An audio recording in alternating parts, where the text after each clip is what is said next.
보실 성경 말씀은 빌립보서 4장 9절입니다. 너희는 내게 배우고 받고 듣고 본 바를 행하라. 그리하면 평강의 하나님이 너희와 함께 계시리라. 아멘. 우리가 하나님의 존재에 대해서 또는 우리가 하나님을 믿는다는 신앙에 대해서 그 실체를 느끼거나 깨달으려면 하나님의 말씀을 행하면, 그 말씀대로 살면, 그러니까 교회 중심적, 성경 중심적 생활을 하면은 하나님이 우리와 함께 하신다 그랬어요. 천지를 지으신 하나님, 전능하신 하나님 우리와 함께 계신다면은 어떠한 인생을 살더라도 이제 후회하지 않는 삶이요 승리의 삶을 살 수 있겠죠. 인생이 무엇인지, 그래서 인생은 어떻게 살아야 되는지에 대한 많은 교육과 철학과 또 수만 권의 책에 그렇게 연관 나온다고 하는데, 우리가 향방을 정하지 못하는 것은 인간의 실존에 대해서, 인간이 무엇이냐에 대해서 그 목표점을 정확하게 이해하지 못하니까, 그래서 그 방법도 이제 여러 가지 혼란스러운 거예요. 우리가 하나님의 말씀을 통하여서 인생이 어디서 와서 어떻게 또 살고 또 사회는 어떻게 되는지가 답이 있으니까 우리는 삶을 살아가는 데에 정확한 그런 궤도를 따라서 우리가 삶을 최선을 다할 수가 있는 그런 용기도 또 그런 열심도 생길 수가 있죠. 그래서 성경은 어떤 종교의 뭐 가치 이런 걸 떠나서 지구촌에 사는 모든 사람이 살아가는 삶의 매뉴얼이라 이렇게 이름해서 그런 제목하에 말씀을 한번 상고하려고 합니다. 먼저는 성도가 될 때 하나님의 백성이 된다라고 하는 것은 신자가 어디 가서 덕을 나누고 뭐 그런 정을 나누어서 어떤 종교인이 되게 하는 이런 것이 아니라, 소위 말해서 문화 선교가 자칫하면은 그렇게 되어버리는데, 종교 문화가 아니고 우리 성도는 하나님의 말씀을 듣고, 그러니까 복음을 듣고 하나님의 존재하심과 내가 죄인됨과 사후의 심판의 대상됨을 알게 되는 거죠. 그래서 우리가 하나님을 만나게 되는 것은 하나님의 말씀을 듣고 예수 그리스도를 통한 하나님의 존재에 대해서 또 우리 존재에 대해서 알게 되고, 그래서 사람은 모르고 살지만은 다 죄인이구나 하는 것을 뭐 비관적으로 볼 것이 아니라 사람을 자세히 관찰해 보면, 아니면 자기 자신이 인생 몇십 년 살다가 뒤돌아보면은 얼마나 거짓되고 죄스러운지 말로도 할 수가 없어요. 이것을 좀 더 진지하게 받아들이고 죄를 회개하고 새 사람 되겠다고 해서 회개하고 이제 하나님께서 은혜 주셔서 중생하게 되면은 삶의 기초와 방향에 대해서 성경에 몰입하게 되고 성경대로 살려고 하는 의지가 생깁니다. 우리가 하나님의 백성이 된 근거는 어디에도 성경을 통하여서, 어느 시대에도 성경을 통하여서 다 가능했습니다. 야고보 1장 18절에 자기의 뜻을 따라 진리의 말씀으로 우리를 낳으셨느니라 그랬어요. 우리가 하나님의 말씀을 듣고 우리 영혼이 새롭게 태어난다는 것이죠. 그러니까 아무리 정을 나누고 아무리 이 세상에서 어렵게 산다고 열심을 다하고 도덕적이고 해도 사람이 거듭나기는 어렵습니다.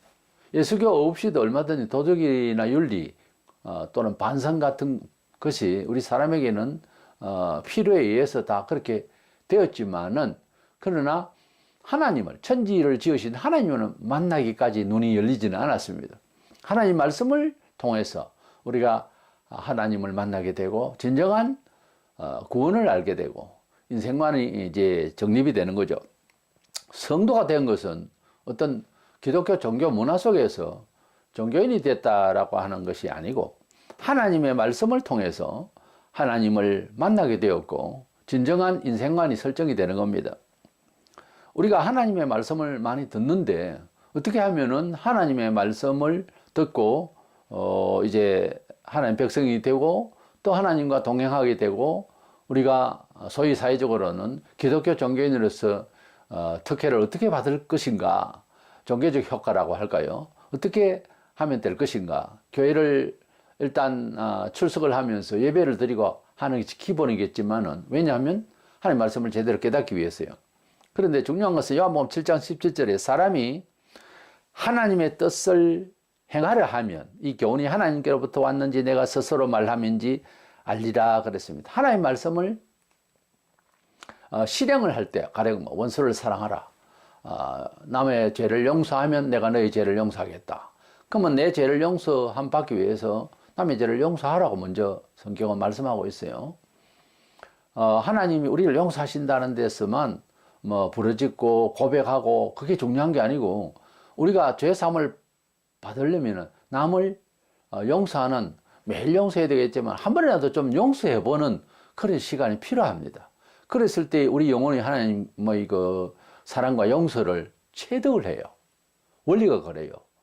남은 용서 안 하고 나는 하나님 앞에 용서받겠다. 내가 저 사람한테는 잘못한 게 없으니까. 그게 아니고 일단 우리는 죄인이라고 선언했잖아요. 고백할 수 있죠. 그러면 남의 죄를 실수라든지 또는 억지로 부린다든지 손상을 이제 입히고 죄를 지었단 말이에요. 상대방이. 그랬을 때 내가 엉뚱한 이야기로 들리지만 용서를 해보는 거예요. 뭐 손해도 될 수가 있죠. 금전적인 손해도 될 수가 있고 인격적인 모멸감이라든지 자존심 상하고 이런 경우가 발생해요. 그럴 때 주님의 말씀을 생각하면서 용서를 해보는 거예요.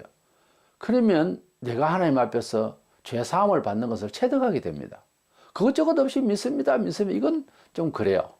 그것은 주문 외우듯이 그렇게 하는 것이 아니고 하나님을 만난다고 하는 것, 믿는다고 하는 것은 어떤 면에서 굉장히 정직한 이야기입니다. 굉장히 양심적인 이야기라고요. 어저께였으면 우리가 세례식을 통해서가 아니라 양심이 하나님께로 찾아간다. 그렇게 말씀도 하겠습니까? 그래서 우리가 하나님을 만난다고 하는 것은 신비적인 체험이라든가 뭐 도덕적인 거, 무슨 열심히 이런 것보다 우리 양심이 하나님을 만나기 위해서 굉장히 진지하고 솔직합니다. 아주 내면을 그대로 적어도 하나님께만은 내 자신이 드러내는 시간이 필요해요.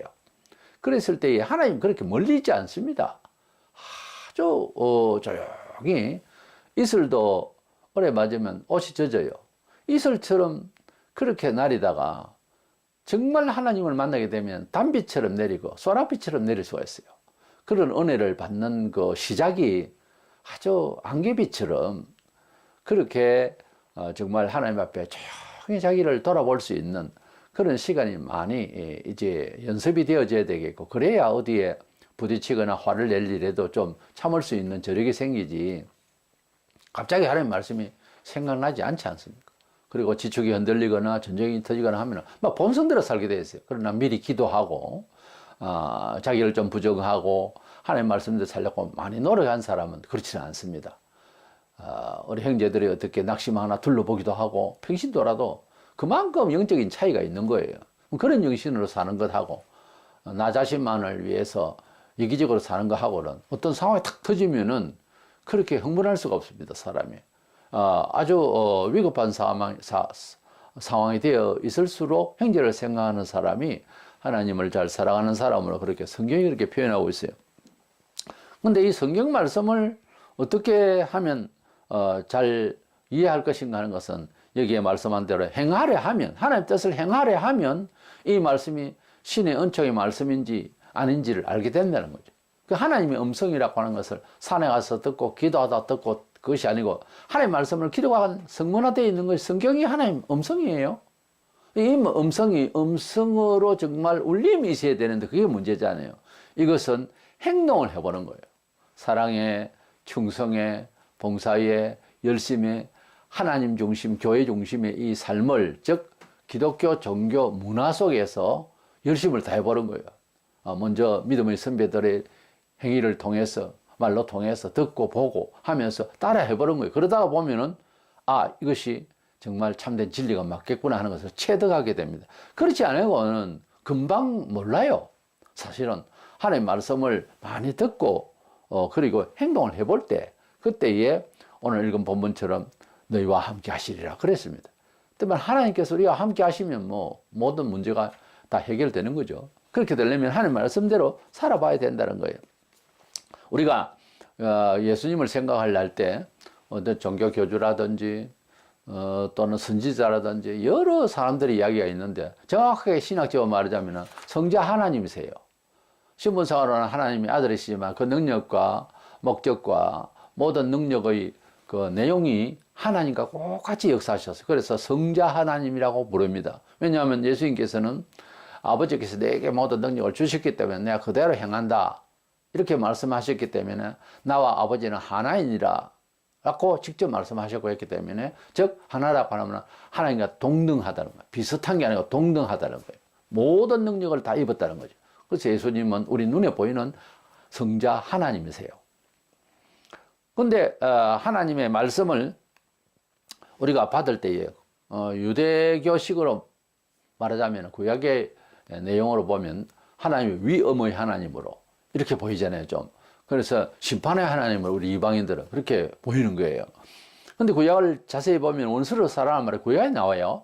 그리고 하나님께서 이스라엘을 얼마나 사랑하시는지 그 어려운 상황에서도 함께 하시고 품어주시고 사랑하신 모습을 우리가 보게 됩니다. 근데 그 하나님께서 아들을 이 세상에 보내셔서 예수님께서는 모든 능력을 구약에 못지않게 다 똑같이 하실 수가 있는데 뭔가 희생하러 오셨기 때문에 사랑과 은혜의 말씀으로 더 많이 풍성하게 우리에게 접근하셨고, 성자께서 정말 탄생하신 말구유에서의 탄생하신 내용부터 시작해서 그분은 이제 섬김을 받으러 온 것이 아니고 섬기러 왔다 하시고, 제자들에게도 누구든지 높아지려면은 이렇게 섬겨야 된다라고 말씀하셨어요. 그렇게 예수님께서 말씀하시고 하셨기 때문에 예수님께서 또한 우리에게 이제 제자들과 대화 중에도 그랬고 친구라고 하셨어요. 그러니까 예수는 나의 친구라고 우리가 찬송은 하지만은 우리가 친구 하지만은 고향에 같이 태어나서 한 친구도 있고 학교 동창으로 친구도 있고 하지만은 진정한 친구라고 할 때는 좀 다르죠. 진정한 친구는 정말 위급할 때 함께 할 수 있고, 진정한 친구는 정말 속을 다 드러내서 얘기할 수 있는 그런 친구인데 사실 세상에는 몇 없죠. 그리고 삶을 살아가면서 학교 동창 때 또는 태어나서 한 동네에서 자란 그런 친구의 때묻지 않았던 시절은 달리 이제 삶을 살아가면서 세상에서 험한 꼴을 보고 정말 어렵게 살면서 영혼의 스크래치가 나고 이래서 많은 이제 트라우마가 있는 가운데서는 진정한 친구 뜻은 알지만은 그렇게 현금을 터놓고 살아가기 어려워져 버립니다. 근데도 불구하고 끝까지 친구로 남는다고 하는 것은 참 멋진 친구고 좋은 친구죠. 우리 예수님께서는 우리 예수님을 그렇게 미워하고 지금도 이렇게 핍박을 하고 뭐 성도들을 통해서 간접적으로나마 예수를 막 욕하고 이러지만은 우리 예수님은 우리를 정말 진정한 친구로 삼으셨기 때문에 끝까지 우리를 기다리시고 우리를 사랑하시고 우리의 친구가 되시죠. 요모 12장 14절에 보면 너희는 내가 명하는 대로 하면 곧 나의 친구라, 이 단서를 보면 예수님께서 주신 교훈, 친구가 친구에게 어드바이스를 할 수 있잖아요. 우리 예수님은 친구에게 는 충고하는 정도가 아니고 친구를 완전 구하려고 하는, 구원해내려고 하는 여러 말씀을 주셨어요. 근데 그 말씀을 들을 때에 종교 교조가 말했느니 이렇게 생각하지 말고 정말 내를 정말 아껴주는 친구가 내게 조언해 주는 거다, 이렇게 말씀을 생각을 하고 행동을 해야 곧 나의 친구라 그랬잖아요. 예수님의 말씀을 들어주지도 않으면서 친구라고 노래 부를 수 있어요. 말할 수 있어요.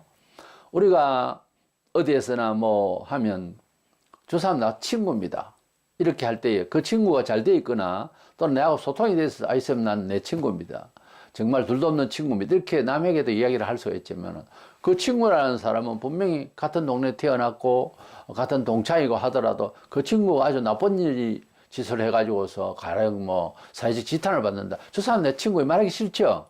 마찬가지로 우리가 예수님의 친구라면서 예수를 욕하거나 또 예수님이 보실 때 별로 좋지 않는 정말 예수님의 이름을 상하게 하는 일이 있는데 내가 예수 친구라고 말할 수는 없잖아요. 그렇게 말하는 거와 똑같은 이야기예요. 그래서 예수님이 저 내 친구예요 이렇게 말하고 싶지 않죠, 어떻게 보면.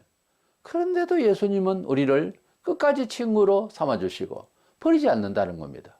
곰곰이 생각해보면 세상에 이런 친구가 없다니까요.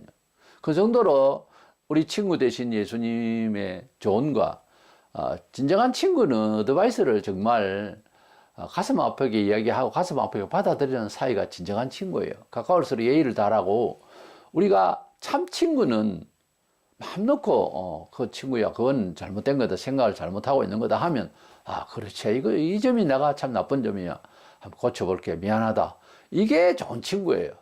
근데 친구가 친구이기에 조언을 조금 하면은 바락 화를 내고 그 친구 안 됩니다. 그래가지고 말이 친구지 그건 남이죠. 그래서 예수님은 내가 너에게 일러준 말을 행하면 곧 나의 친구라.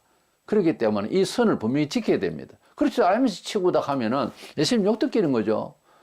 다른 사람들도 예수를 알고 있는 친구인데 당신같이 그렇게 생각하면서 친구 하면은 예수 친구 아닌 사람이 당신을 볼 때에 그 예수 별로 안 좋은 사람이겠다 당신 보니까 그렇게 생각 안 하겠어요. 함부로 친구 소리를 할 수 있겠습니까? 그 성경에 있는 말씀이 어떻게 보면 내가 그랬죠. 서두에 말씀드린 대로 잔잔하게 자기 자신을 양심껏 바라보면서 이해하면 굉장히 상식적인 거예요. 사실 성경이 상식이 되면은 인생 승리합니다. 예수님이 말씀하신 것이 그렇게 어렵지 않아요. 이 친구의 개념을 확실하게 이야기하잖아요.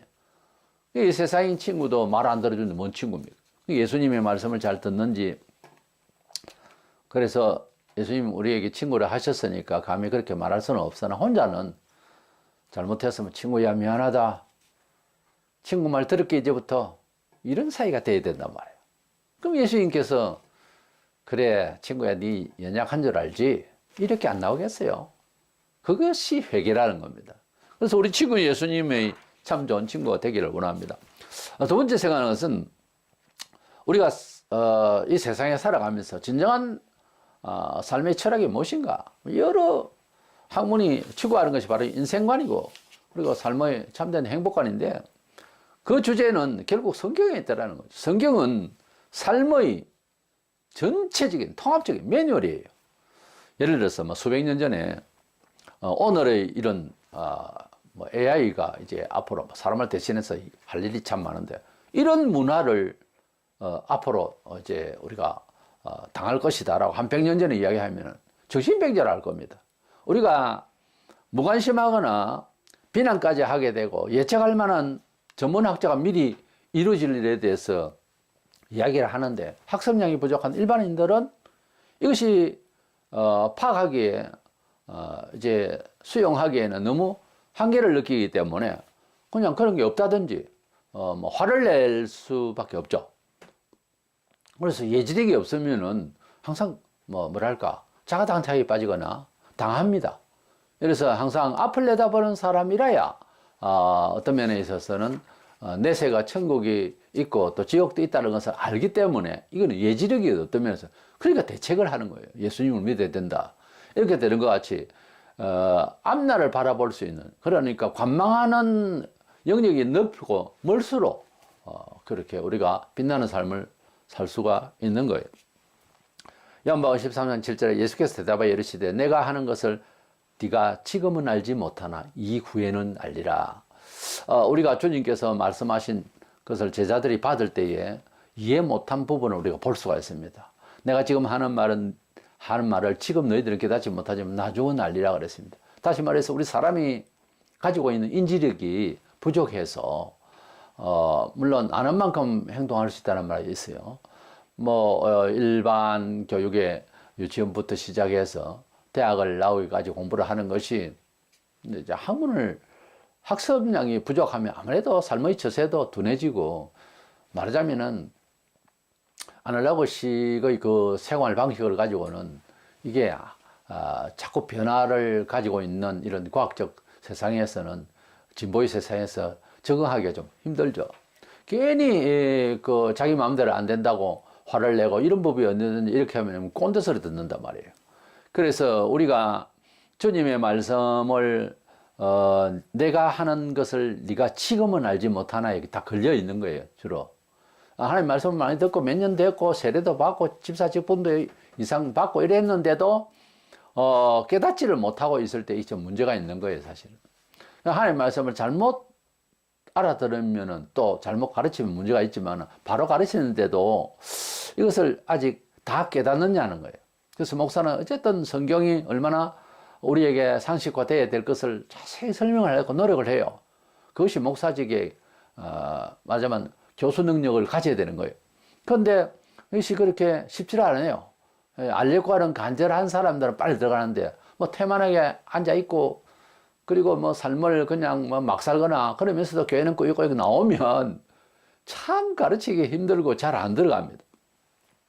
어쨌든 하나님의 말씀이 우리에게 여러 측면에서 이제 어떤 때는 메시지 자체의 구절 자체를 강조해서 뭐 던져주실 때도 있는데 어떤 마음으로 던져줄 수 있는데 이것이 깨우치는 데는 학습량이나 경험이 부족해가지고 굉장히 어렵습니다. 지금은 알지 못하나 이후에는 알리라. 빨리 그 이유가 따라와서 우리 구절구절의 내용의 메시지의 말씀대로 우리의 삶을 살아갈 수가 있어야 되겠죠. 1960년대 가령 뭐 그런 말이 있었습니다. 초련서 친구 하나가 어떤 일로 서울로 이제 여행을 하고 다녀왔습니다. 그래서 다녀와서 친구들에게 그렇게 말을 하리라고 이제 아주 마음에 부푼 그런 것을 가지고 기쁨과 정말 그 즐거움을 가지고 이제 와서 친구들에게 야, 서울에 가니까 뭐 3만층 높은 빌딩도 있고 차들이 다니고 이런저런 이야기를 했어요. 그런 게 어디 있어? 이러더라는 거죠. 촌 친구들은 야, 그런 게 있나? 그런 거 없다. 그래서 서울 다녀온 친구는 그 즐거움을 맨날 며칠 이야기하고 서울 이야기를. 그 나중에는 그런 소리 하지 마. 그런 거 없다. 이 거짓말이다. 얘가 서울이라는 데 갔다 오더니 완전히 정신이 나갔구만. 이렇게 되는 거예요. 내가 경험이 안 된 것은 없다는 거지. 지금도 마찬가지 학문적인 입장에서도 전문성이 있는 사람, 객관적으로 인정할 수 있는 어떤 분이 말을 할 때 내가 학습량이 부족하니까 그 말을 그냥 액면 그대로 듣든지 아니면 대부분 비판을 하죠. 아니다 이거지. 근데 상당히 명성이 있고 인지도가 높은 학자가 그 한 계통에 대해서 겸손하게 그것도 이것은 확실한 부분이고 저건 아직 모르겠다. 이렇게 정말 자세하게 이야기하는데도 그런 게 없어 이렇게 되는 것은 그런 게 없었어가 없는 게 아니고 내가 학습량이 부족하니까 그걸 막 그냥 아나무인격으로 대하는 거예요. 그런 것이 지금 일반 사회에서도 그렇게 그런 현상을 갖고 있는 거예요. 이승만 대통령께서 이제 나라를 정말 세우려고 할 무렵에 우리나라 백성이 근 80%가 문명인이었어요. 그 공산주의가 뭔지를 모르는 거예요. 그러니까 이 동네 저 동네 다니시면서 공산주의는 나쁜 거야 하고 그냥 뭐 설명을 하려니까 알아들을 수 있는 학습량이 없잖아요. 그러니까 눈물만 흘린 거예요. 그러니까 동네 사람들이 공산주의는 나쁜가 보다 이래 된 거예요. 왜냐하면 대통령이 저렇게 울고 계시니까. 자, 우리가 마찬가지입니다. 신앙생활에도 이것이 참된 우리를 복되게 만드는 최종적인 말씀이다 하고 이제 메시지를 던져도 그 말씀을 내가 받아들일 만한 준비가 안 돼요. 학습량이 안 돼 있으니까 멍해지는 거예요. 여기에서 빨리 회복되고 수용이 되고 가치를 발휘하려면 순종하는 수밖에 없어요. 목사를 함부로 세워서도 안 되고 목사가 함부로 말을 해도 안 되고 목사가 평신도의 사회생활 차원에서 그냥 들을 만한 소리만 한다고 해서 다 잘하는 건 아니에요. 잘못 알아들어도 지금은 알지 못하나 그대로 행동하면 은총이 되는 말씀은 무조건 책임지고 이야기를 해줘야 되는 거예요. 그러나 얼마나 이제 은혜롭고 얼마나 알아듣게 얘기를 할 것이냐. 말만 하는 것이 아니라 춤을 추든지 뭘 하든지 하간에 알아듣도록 하는 것이 목사의 이 메신저의 역할의 중심인 거죠. 그럴 때에 못 받아들이거나 잘 이해가 안 되면 뭘 해야 되냐면 순종을 하셔야 됩니다. 어차피 하나님 말씀은 학문적으로 다 안 돼요. 2000년 동안 주석을 해오고 수많은 사람들이 글을 썼지만은 어떤 구절은 박윤선 박사 같은 경우가 몇 번이나 이 구절은 이해를 못하겠다 이래 됩니다. 아무리 학자라도 모르는 건 모르는 거예요. 그렇지만은 순종하는 거예요. 순종을 할 때 알 수 있는 거예요. 합리적으로 생각하면 삼위일체 하나님은 이해가 안 됩니다. 삼위일체 하나님에 대해 성부, 성자, 성령은 일체라는 말에 대해서 여러 설명을 하고 아무리 설명을 해도 기껏 해봐야 양태설이라고 하나님을 설명을 할 때 목사이면서 집에서는 아버지면서 밖에 나가면 교수이기도 하다. 한 사람을 세 군데로 이야기를 하는 그것은 양태설이라고 그런 모양으로 새로만 설명하는 거예요. 성부 하나님 따로 계시고 성자 예수님 땅에 오셨다가 올라가셨고요. 성령 하나님은 우리와 함께 하시는 거예요. 따로따로 같이 계시면서 존재하시면서 통합이 된다는 이 말은 믿을 때 삼위일체가 된다고 하는 것을 인정하고 수용하는데 별로 어려움이 없어요. 천국이라는 것도 합리적으로 설명을 하면은 절대로 안 되게 돼 있어요. 왜냐하면 우리 뇌가 그것을 수용을 해서 마치 컴퓨터가 최고급 소프트웨어를 오래된 컴퓨터에 심어서 돌아가지를 않듯이 안 된다고 이게. 안 되는 걸 억지로 되는 것처럼 자꾸 말을 하면 코끼리 장님들이 만지는 거지. 배를 만지는 배 같고 다리를 만지는 기둥 같고 코를 만지는 뱀 같다. 세 사람 다 맞다가 아니라 다 틀리잖아요. 그래서 우리가 하나님의 나라, 천국과 또 하나님 나라를 체험하고 체득하고 우리 신앙생활에서 주는 효과에 대해서 개인적으로 체험되지 아니하면 사실 그런가 보다 정도지 잘 몰라요. 경험을 해야 된다니까. 하나님의 나라를 경험할 수 있나요? 경험할 수 있습니다. 기도하고 회개하고 바닥같이 긁어서 회개하고 그래서 아주 학습도 하고 기도하고 간절하고 하다 보면요. 지금 천국을 와 있지는 않지만은 천국과 같은 영감으로 살 수 있다고요. 눈이 안 좋은데 형편이 안 돼서 좋은 안경을 요즘 뭐 얼마든지 할 만한 세상이 됐다 하지만 그래도 또 안경을 써야 되는 눈인데도 못했다 칩시다. 그럴 때 어느 날 돋보기를 또는 안경을 딱 맞췄으면 환해지잖아요. 갑자기 그것도. 우리가 하나님의 말씀을 얼마든지 좋은 안경을 딱 낄 수 있으면 눈을 씻고 안경을 그렇게 이제 바로 하라고 하는 안과 이야기가 계시록에 나와요. 우리 영안이 어두우니까 학습량이 부족해서 예지력도 없고 수용할 수 있는 인지력이 부족해서 그렇지 신구약 성경은 원래 우리의 상식이에요. 원래 상식이 되면 어렵습니까? 어려운 걸 상식이라 합니까? 편안하게 일상이 된다고요. 그래서 믿음이 처음에는 어렵지만 주일 성수를 한답시고 하려면은 뭐 주일날 돈벌이하고 주일날 뭐 이렇게 인간적인 만남이 있고 하는 걸 끊는 것이 굉장히 힘들어요. 처음에. 그런데 나중에 이렇게 하다 보면 그것이 어때요? 상식화 되는 거예요. 근데 그 상식화는요, 굉장히 행복해요. 이렇게도 살 수 있는데 뭐 주일날 돈을 벌고 했는가 생각이 든다고요. 근데 그렇지 못한 교인 중에는 그렇지 못한 교인으로서 생활이 계속되고 있거든요. 그걸 상식화 못해서 그런 거예요. 우리는 하나님의 나라를 가기 위해서는 하나님의 나라에 대한 메시지를 듣고 또 우리는 하나님의 백성이 되기 위해서는 하나님의 백성 되는 과정에 대한 하나님의 요건에 대해서 말씀을 들어야 되는데 내용은 예수 그리스도를 잘 믿으라는 거죠. 믿음을 좀 더 설명하면 예수 그리스도 교훈을 따라야 된다는 거죠. 아까 말씀드린 대로. 그래서 단순하지 않습니다. 예수님을 구주로 믿고 금방 죽어야 할 사람 같은 경우 같으면 구원을 받는다고 이제 인정을 할 수 있는데 삶을 또 살아야 되잖아요. 그 삶을 사는 과정에 있어서 이게 세상적으로는 이 조직 사회가 안 맞아 들어간단 말이에요. 사상과 구조가. 근데 하나님의 말씀대로 살아가기가 어려운 것은 장사가 없어요. 똑같아 다 상황이. 옛날에나 지금이나 어떤 일을 하고 있든지 거의 비슷해요. 그러나 하나님의 말씀대로 산다고 하는 기본적으로 주일 성수를 한다. 농사를 짓고 또 문화가 좀 단순한 것 같지만 그것도 주일날 비가 너무 오면은 빨리 가서 예배보다 이제 논두렁을 파서 물을 좀 너무 많이 더 무너지니까 뚝이 그런 일도 생각해야 되고 밭에 이제 콩밭에 그냥 소가 가지고 엉망으로 하고 있다 하면 뭐 예배 드렸다 빨리 와서 소를 이제 쫓아내든지 해야 되는 그런 상황도 있고요. 도시에는 뭐 내일 당장 뭐 오다가 떨어졌는데 주일날 하루는 좀 나와야 되겠다. 상무다 전부다 하면은 더 어렵잖아요. 똑같아요 상황은. 근데 그것을 끊는다고 하는 건 굉장히 힘들죠. 이것이 뭐냐 하면은 하나님의 능력의 말씀 안에 들어가서 이것이 일상화되기 위해서 하는 아픔이에요. 진통이 없이 뭘 어떻게 고치겠다는 거예요. 그래서 그렇게 이제 해 나갈 때에 우리에게 하나님의 그 지혜는 하늘을 펴시고 땅을 지으시고 당신의 명철로 모든 세상을 지으시고 통괄하신다. 놀라운 능력이죠. 우리가 UFO ET를 왜 이제 어떻게 연구를 합니까? 그 사람들이 가지고 있는, 그들이 가지고 있는 어떤 뭐 초과학적 능력, 그것을 교류할 수 있는가 싶어서 관심을 갖는 것 뿐이죠. 뭐 귀신 연구 대상도 아니고.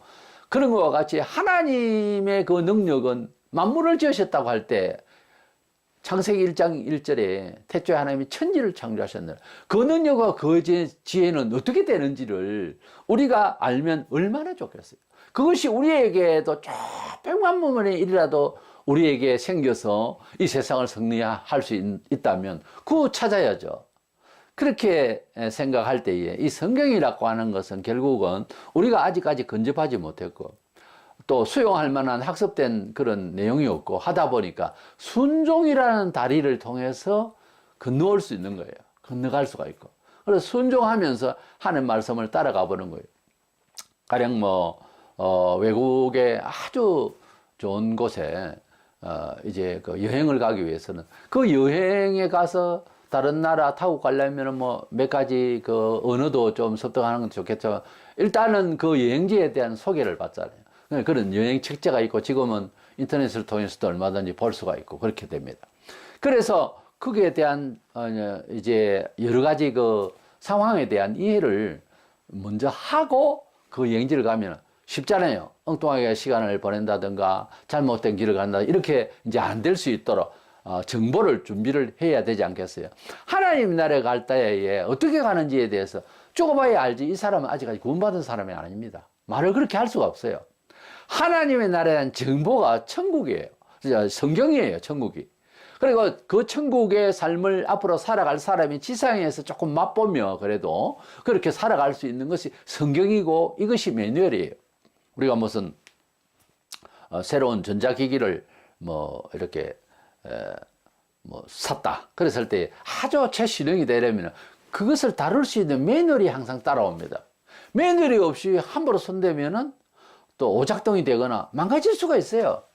그래서 어떤 것은 코드를 꽂고 바로 보통 온오프로 이제 전기를 오게 하고 하는 것도 있지만 그 전에 해야 할 언박싱으로 되어 있을 때는 뭐를 뜯어내고 전기가 접촉이 안 되도록 또 끼워 넣은 것도 있고 여러 가지가 있어요.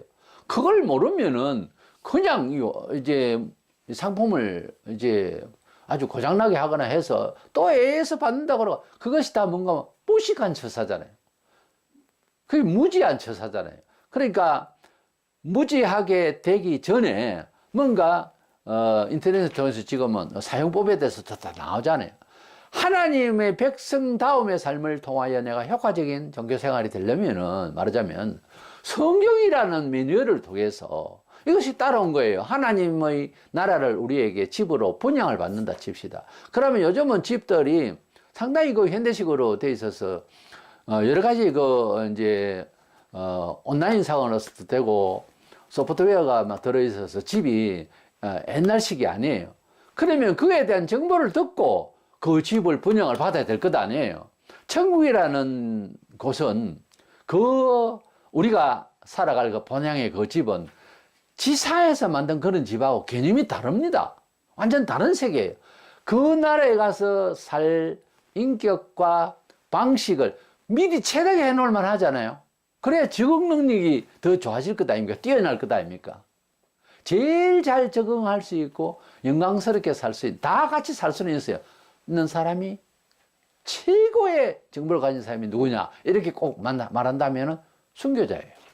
하나님을 지극히 사랑하면 얘기가 안 맞는 것 같지만 주님을 지극히 사랑하면 그 매뉴얼이 하나 열려서 천국의 사고방식이 뇌에서 쫙 하는 소프트웨어로 들어옵니다, 원래. 그래서 천국형 사고를 산다고 하는 것은 하나님 말씀을 많이 읽고요. 그리고 그 많이 읽은 것을 실행을 해보는 것은 또 다른 문제예요. 굉장히 힘들죠. 그래서 완전한 내 것으로 되어서 체득이 되면 뇌 자체가, 가슴 자체가, 발 의지 자체가요, 다릅니다. 그래서 천국형 사고로 살 수 있도록 우리 삶의 매뉴얼이 되는, 천국의 매뉴얼이 되는, 그 집을 관리하는 매뉴얼이 되는 성경을 많이 알아야 되고 깨달아야 되고 체득해야 된다는 겁니다. 요한복음 14장 6절에 예수께서 이르시되 내가 곧 길이요 진리요 생명이니 나로 말미암지 않고는 아버지께로 올 자가 없느니라. 우리 주님이 성천하셨어요. 우리 주님을 만나려고 하면은 그 하나님 나라에 가려고 하면 예수님이 우리의 길이라고 했어요. 그러니 우리 예수님이 나는 친구라 그랬다가 나는 길이라 했다가 나는 생명이라 했다가 우리 주님이 우리의 길이 되시고 나의 친구가 되시고 나의 방식이 되시고 나의 목적이 되는 겁니다. 그래서 우리 주님을 따라서 간다고 하는 주님의 교훈대로 주님의 삶을 닮아가는 그것이 이제 필요한 거예요. 그래야 구원받는다는 무슨 행위 구원을 이야기하자는 것이 아니고 이미 우리는 하나님을 아버지라고 부르면 벌써 거듭난 거예요. 그렇다면은 하나님의 자녀 다음의 삶을 어떻게 사는 거냐? 성경대로 사는 것이다 그 말이에요.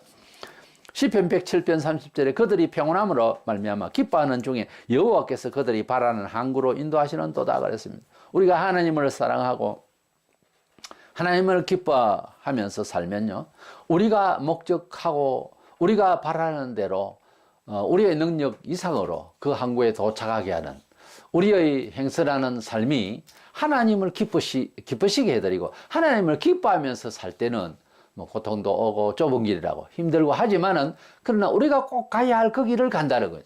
근데 세상을 하나님 반쪽 믿고 세상 반쪽 믿고 아니면 세상적으로 많이 성공은 했지만 실패한 성공자라는 게 있어요.